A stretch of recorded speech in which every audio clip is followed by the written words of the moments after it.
Hello guys! Good morning!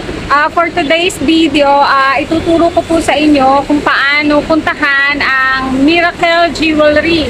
So ayan, so ngayon po ay pupunta tayo ng Chongli.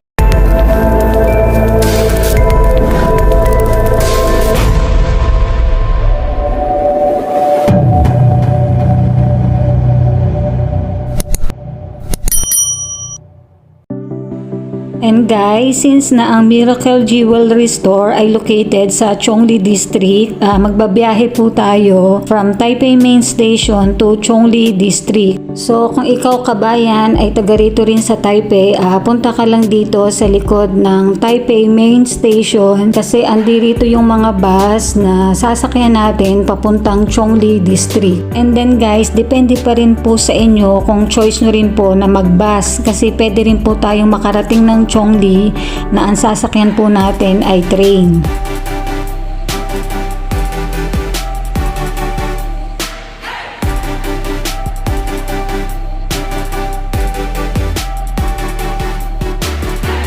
So ayan guys, hintayin ko lang po na dumating ang bus 1818 para makasakay na nga po ako.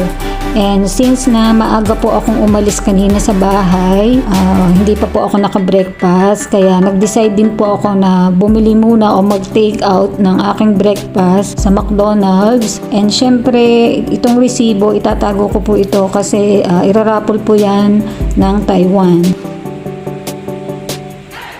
So guys, ito na nga po ang bus 1818 na aking sasakyan.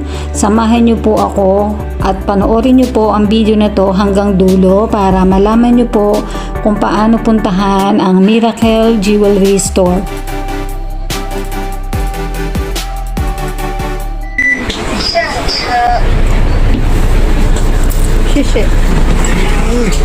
So by the way guys, bakit nga ba naisipan ko na i-content ang video na to o etong pagpunta natin sa Miracle Jewelry Store?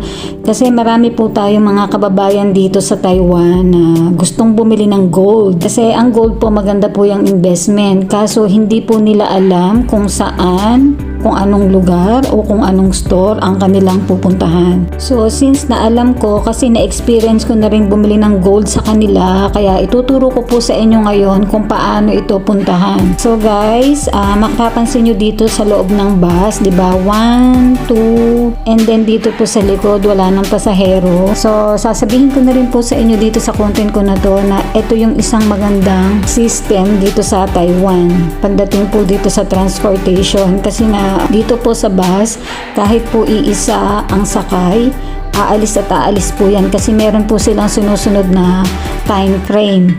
Compare po sa atin na parang hindi aalis ang bus hanggat hindi puno ang upuan. So yan guys, i-share ko na rin sa inyo to ha, kasi andito naman tayo sa biyahe and para ma-share ko din naman sa inyo kung ano ba yung maganda dito sa bansang Taiwan. And then bakit nga ba ganun? Kasi dati po naitanong ko na rin yan sa Taiwanese, bakit kahit iisa ang pasahero ay umaalis pa rin ang bus. Sabi sa akin ng Taiwanese, monthly daw po kasi ang sahod dito ng mga bus driver. Kaya wala man o isa man lang ang pasahero, aalis at aalis pa rin ito. Compare po sa atin sa Pilipinas, wala naman akong exact dyan na idea o information kung monthly rin ang sahod dyan ng mga bus driver. So anyways, eto po, palabas na po tayo ng Taipei City. At ang oras po natin ngayon ay 9:25 na po ng umaga. So malalaman po natin pagdating natin doon kung may isang oras bago po tayo makarating ng Chongli.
andito na po tayo sa bus station dito sa Chongli. Kabababa ko lang po. And almost 1 hour din yung aking biyahe. So, medyo umuulan po dito ngayon. So, yung way po na yan, didiretsuhin po natin yan para maituro ko po sa inyo kung paano puntahan ang Miracle Jewelry. So, ito po yung bus station. Pagbaba natin dyan, lalakad lang po tayong diretso dito.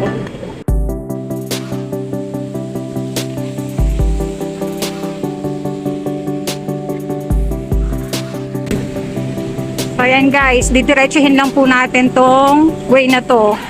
And then, almost 1 hour nga po yung aking biyahe kasi ngayon ay, ayan, almost 10:35 na po ng umaga. So, samahan niyo ako guys at nang maituro ko po sa inyo. So sa mga kababayan ko po na OFW, especially dun sa mga baguhan, huwag po kayong matakot. Pwede po tayong mag-solo lakad. At kahit po kasi dito po kasi ang mga OFW, hindi po lahat Sunday ang day off.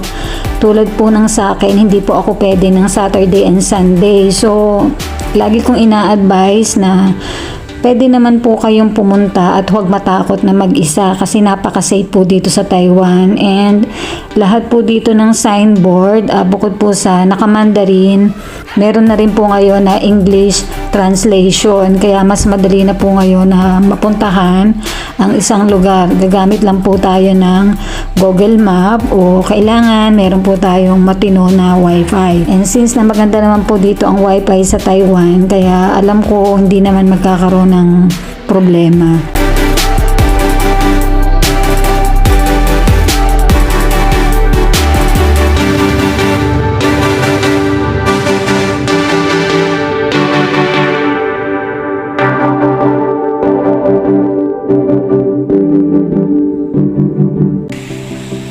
So ayan, dito na po tayo dumaan sa labas para mas makita po natin kung saan yung Miracle Jewelries.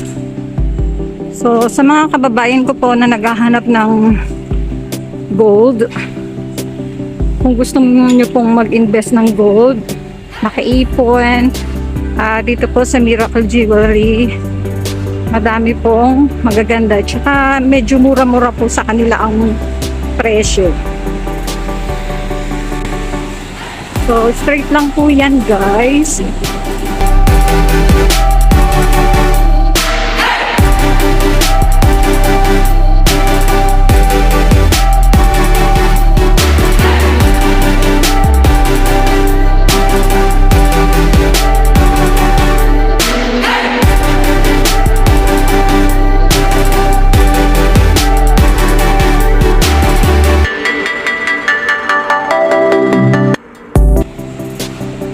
Dito tayo sa labas dumaan